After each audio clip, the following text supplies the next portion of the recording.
Hello there guys, welcome back to Younes Talks Football, welcome back to a brand new video. I hope all of you are doing well today. Video number 1 of 2. Make sure you guys are here later tonight, as we round up everything that's going to be, well, so that would have happened from now up until then. We're going to talk about what's gone down this morning, and news at Chelsea, news elsewhere. We're going to cover it, but again, make sure you guys are here later on tonight as we round up the entire day, and we'll see if any massive things happen or anything huge breaks, and I'll give you my thoughts on all of that when it drops. So let's get cracking. Let's start off, and we're going to start off with a rumour.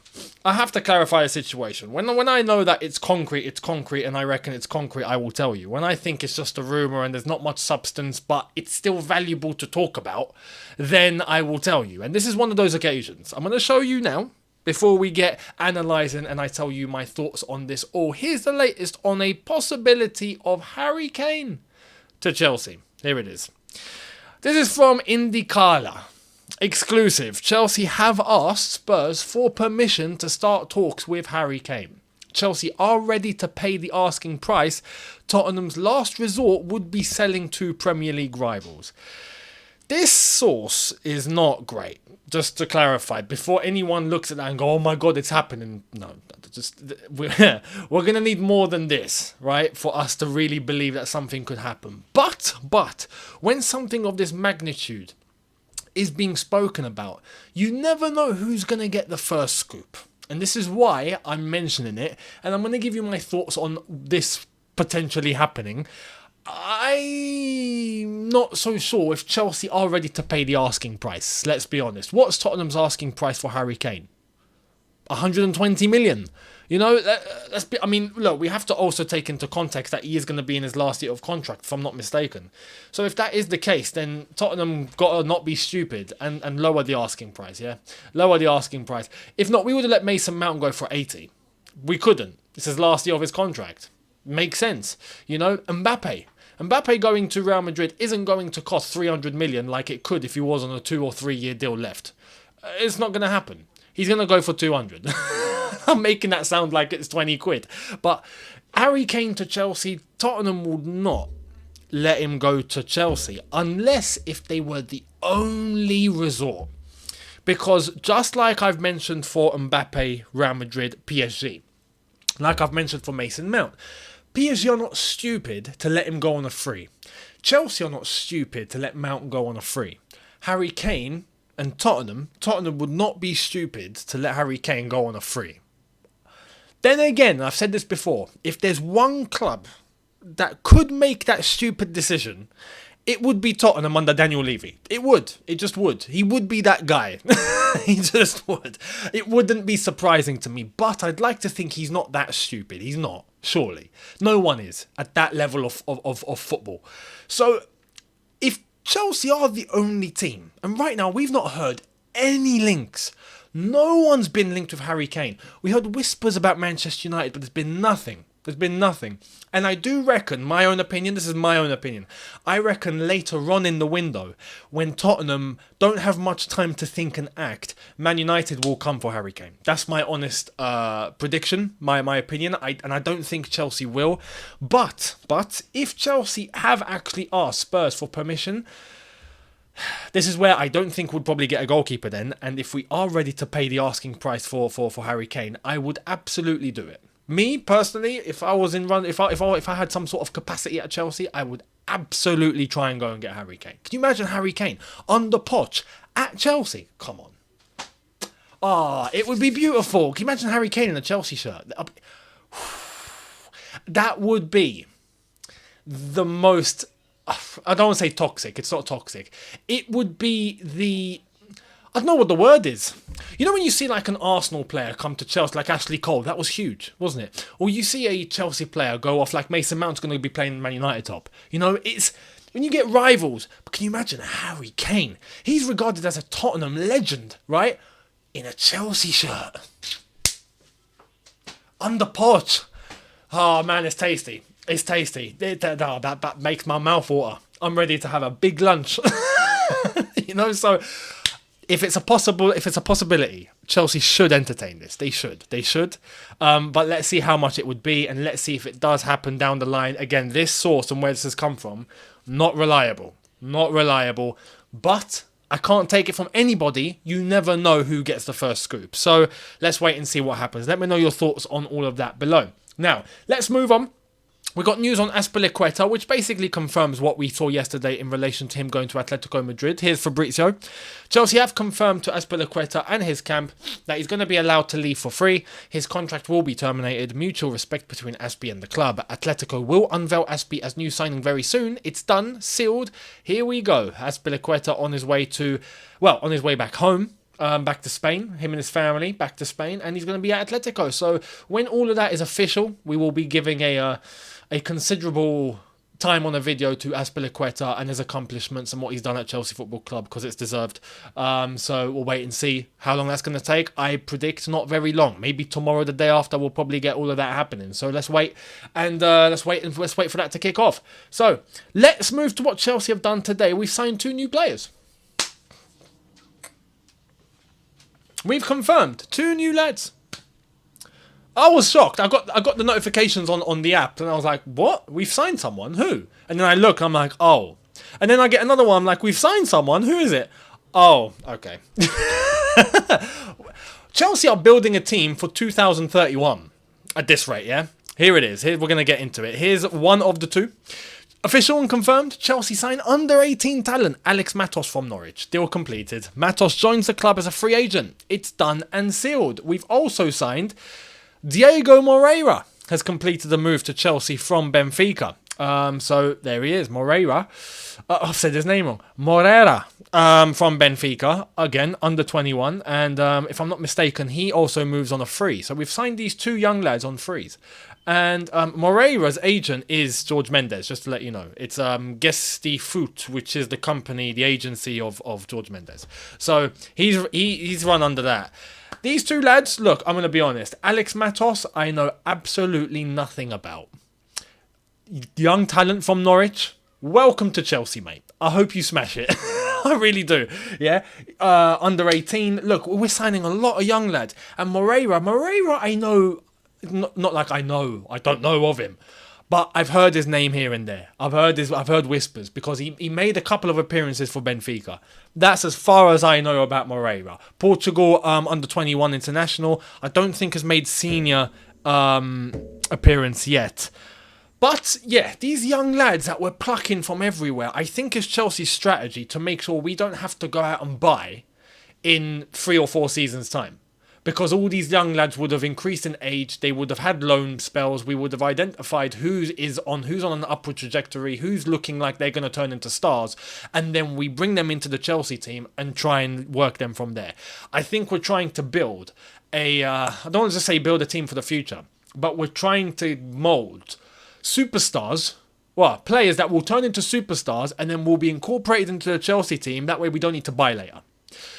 It's a strategy. Let's see how it pays off, because we've bought a lot of young lads, so I'm looking forward to seeing how this is all going to work out. So these 2 lads, Alex Matos and Diego Moreira, welcome to Chelsea, and I hope you smash it, lads. Now, Mauricio Pochettino we mentioned. Here's the latest on Poch and how it officially starts work at Chelsea today.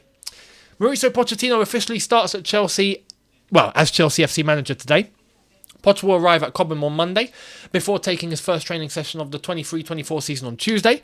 The players are expected to be put through their paces. His staff have been putting plans in place to achieve high levels of fitness. And his staff have been unveiled on the Chelsea website. Him, his son, the rest of his coaching staff, including a goalkeeper coach, which is great news. Great news. Hilario is still there, but he's got his own goalkeeper coach that's going to be coming in to work the goalkeepers. So that's great.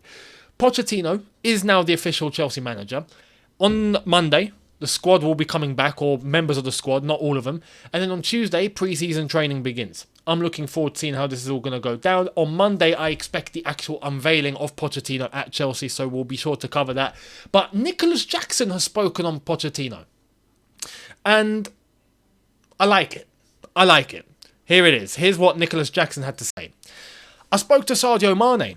He spoke very highly. He said amazing things. Sadio told me he is going to help me a lot to improve and do well if I listen to what he has to tell me. So that's exactly what I'm going to do. I love that attitude. I love it. And he's gone to the one guy, Senegalese compatriot, because Sadio Mane is a Senegal captain. Nicholas Jackson plays for Senegal as well, so, you know, they're tight on that level. Sadio Mane was, you could say, identified by Pochettino when Pochettino was at Southampton. And that's where Sadio Mane really learned his craft before going to Liverpool. So Sadio Mane definitely knows a thing or two about Pochettino. It was Poch that got him up and running. You'd like to think that maybe the same will happen with Nicholas Jackson at Chelsea. You never know. Although it's not Southampton, it's Chelsea, let's be honest. It's a different level, it's a different calibre. So you don't have the freedom to be able to just wait for a player to just flourish. Like, you need to show impact. But, again, like I said yesterday, we're not going to put that pressure on Nicholas Jackson. You do you, mate. Don't want to destroy the strikers anymore, I really don't.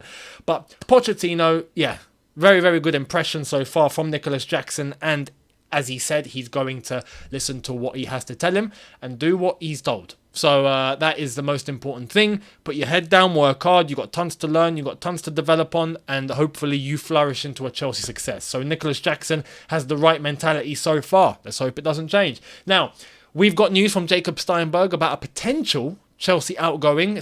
No one's come in for him yet, but here it is. The right offer for Marco Corella will not be turned down. That's from Jacob Steinberg. No one's coming for Corella yet. This is a tough one, because he's had a horrendous season at Chelsea, let's be honest. But I can't help with the traits that Corella has, especially going forward. And let's be honest, he's not going to be the number one left back. That's going to be Ben Chilwell. But I'm curious to see what Poch can do with Corella. I'm curious. Because in the same way we saw Corella play with a little bit of freedom at Brighton and became Player of the Year over there, I don't want to use that as a benchmark. But Corella has traits in his game where I think Poch can get more out of him. You know, so I'm curious to maybe give him a chance under Poch and see what happens. And then if it doesn't work there, then sell him. But yeah, I'm in no urgent need to get rid of Corella now. We do need the cover. And I'm curious to see what Poch can do with him. Although, let's be honest, as I've said, Ben Chilwell will be the guy. So let's wait and see what happens there. Would you let go of Corella? Would you not? Let me know. I'm talking about now, not later. Let me know in the comments. Now, more news before we head over to other things happening elsewhere is this. Three's contract as Chelsea's shirt sponsor has officially expired. Thank God for that. Thank God for that. And look, this is why Chelsea haven't unveiled their new shirt yet. Everyone else has unveiled their new shirts except Chelsea. We don't have a shirt sponsor. How do you want to unveil the shirt with no sponsor on it? That's the point. So we're not going to see the new shirt anytime in the immediate future unless we get a sponsor. Now, we've heard nothing about stake.com since it all happened, right? Since the news came out that we could be partnering with stake.com, and that didn't go down very well with the Chelsea fan base. So I'm hoping that Chelsea have pulled the plug, right? Can we get someone in? Alliance was rumoured, and we've not heard much about that. We've not heard much about anyone else, to be honest. So I don't know what's going on there. But we need a shirt sponsor before we unveil the actual tops. And yeah, let's hope that gets done and dusted very, very soon. We don't want to go into a new season without a shirt. Also, we just go on with blue bibs. Screw it. Let's just go on with blue bibs. Let's take it old school. Anyway, that's the latest on Chelsea and the shirt sponsor. We'll see what happens. But that's got to be sorted really soon, if I'm being completely honest, because we can't go into pre-season fixtures without a shirt. Or we're just going to play in straight blue. I mean, we could do that, but going sponsorless isn't a great look. So we need to get that done. And even in terms of marketing, we want to get the new shirts out ASAP before the season starts. So yeah, it's an opportunity for people to get their shirts in before the games kick off. That way everyone in the stadium is ready to go. Now, let's go to the massive breaking news that happened over at Manchester United today, which is this. Major breaking. David De Gea's contract has officially expired. It has. David De Gea is no longer officially a Manchester United player. This is big because we're still waiting for this whole Onana thing to go down. And like I said yesterday, there's some people expecting, and some people are taking in what's being fed to them by the status quo, let's say, which is, David De Gea has not signed a new deal yet. He's expired, yes, but he's going to sign a new deal. So he's officially not a Man United player now, but he will be again. I don't think he will. well, I think once Onana is done, Man United will be like, yo, peace out. You're gone, mate. See you later. We ain't renewing. So David De Gea technically would be a free agent. Who would take him? That's what's going to blow my mind. Who's going to go in for David De Gea on a free? It's crazy how David De Gea is left on a free. That's one of the... We're talking about players leaving on frees and how it's stupid. I think it's dumb that this got to this situation because they could have made some money from David De Gea. They really could have. So I'm baffled as to why this has been allowed to happen. But... yeah, like I said, there's this whole thing, and I think it's been put on the... I think this whole David De Gea situation has not been resolved because the Onana deal isn't done yet.